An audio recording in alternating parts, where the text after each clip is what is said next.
All right, we're gonna test out how Project Zomboid runs on Apple's M1 Max. This is the 16-inch version with 32 gigs of RAM.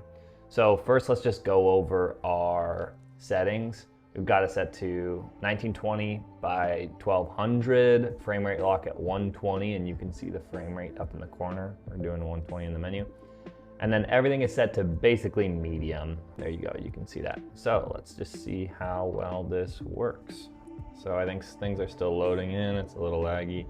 And there you can see the frame rate get up to, up and down to 39 as a low, but now it's in the 100, 110.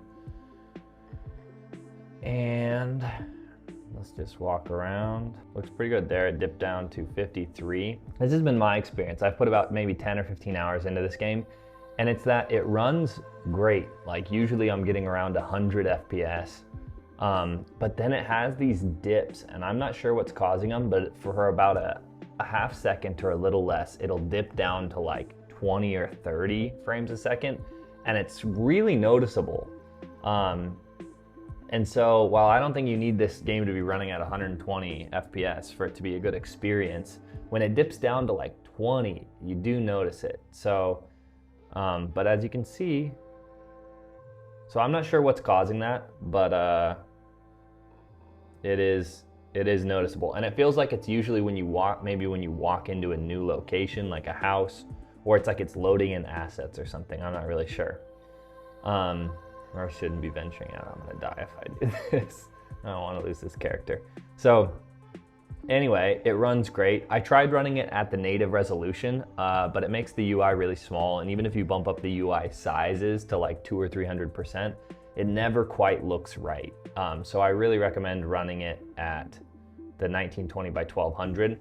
And then I tried running everything maxed out on high, and it didn't seem to have much of an impact on the average frame rate, but it did seem like the lower frame rates, like the stutters that we talked about, it did seem like those got even worse. So I just run it on medium. It's not like it's a beautiful game by any means, so I think medium is better, but it runs totally great. Like I said, I've put 10 to 15 hours in, and I think it's a good experience. One thing to note is, which is awesome, is if you want to play on battery life, which I actually do pretty regularly, you can unplug it and just play with the trackpad. It's kind of weird. You have to mess with the key bindings a little bit to play with the trackpad, but that's what I'm doing right now.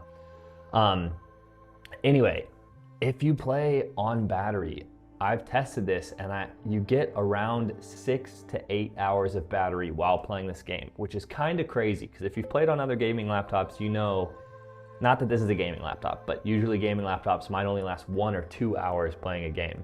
And then the other really cool thing is, like, if I just look at, let's pull up another desktop so I can see our temperature. We're sitting at our hottest core is at 57 degrees, and the fans are idling. And the only reason they're idling is because I have a custom fan curve. But if I set it to just the regular system fan curve, there you can see it turns the fans off.